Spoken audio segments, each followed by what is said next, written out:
నమస్కారం అండి. నా పేరు డాక్టర్ నాగవేంద్రరావు మాధవరం. నేను ఓమ్ని హాస్పిటల్ కూకట్పల్లిలో consultant physician and diabetologist practice చేస్తూ ఉన్నాను. వర్షాకాలం రాగానే సాధారణంగా వైరల్ జ్వరాలు బాగా విజృంభిస్తూ ఉంటాయి. అందులో డెంగ్యూ అనే ఒక వైరల్ జ్వరం చాలా తీవ్రంగా ప్రతి వర్షాకాలం వస్తూ ఉంటుంది. బయట నిల్వ ఉన్న నీరులో ఈ దోమలు పెరిగి ఈ వైరస్ని ట్రాన్స్మిట్ చేస్తూ ఉంటాయి. డెంగ్యూ జ్వరంలో సాధారణంగా లక్షణాలు మిగతా వైరల్ జ్వరాల్లాగానే తీవ్రమైన జ్వరం, హై గ్రేడ్ ఫీవర్ అంటూ ఉంటాం. 103, 104 టెంపరేచర్, ఫారెన్హీట్ టెంపరేచర్ వస్తూ ఉంటుంది. దాంతోపాటు విపరీతమైన తలనొప్పి, ఒళ్ళు నొప్పులు, కళ్ళు గుడ్ల వెనకాల రిట్రో ఆర్బిటాల్ పెయిన్ అంటూ ఉంటాం. అది సివియర్గా వస్తూ ఉంటుంది. ఇంకా తీవ్రమైన దశలో వాంతులు, విరేచనాలు, పొట్టలో నొప్పి, తల తిరగడం కూడా జరగవచ్చు. ఈ డెంగ్యూ జ్వరం రాకుండా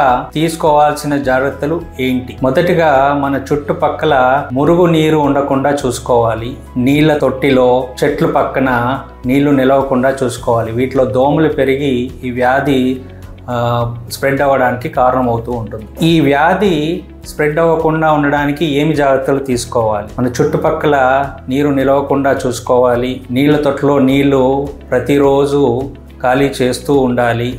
దోమతెరలు వాడుతూ ఉండాలి.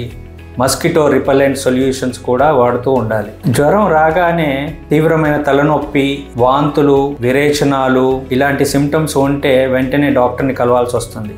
ఇది కాకుండా కళ్ళు తిరగడం, పొట్టలో నొప్పి రావడం, నీరసంగా అనిపించడం, పారాసిటమాల్ మాత్రలు వేసుకుంటున్న తీవ్రమైన జ్వరం తగ్గకపోవడం, ఇలాంటి సిమ్టమ్స్ ఏం కనబడ్డా వెంటనే డాక్టర్ గారిని సంప్రదించాల్సి వస్తుంది. డెంగ్యూ జ్వరం తీవ్రమైనప్పుడు బీపీ పడిపోయి డెంగ్యూ షాక్ సిండ్రోమ్ అనే సీరియస్ ప్రాబ్లం రావచ్చు. ఇది ప్రాణాంతకం కూడా కావచ్చు.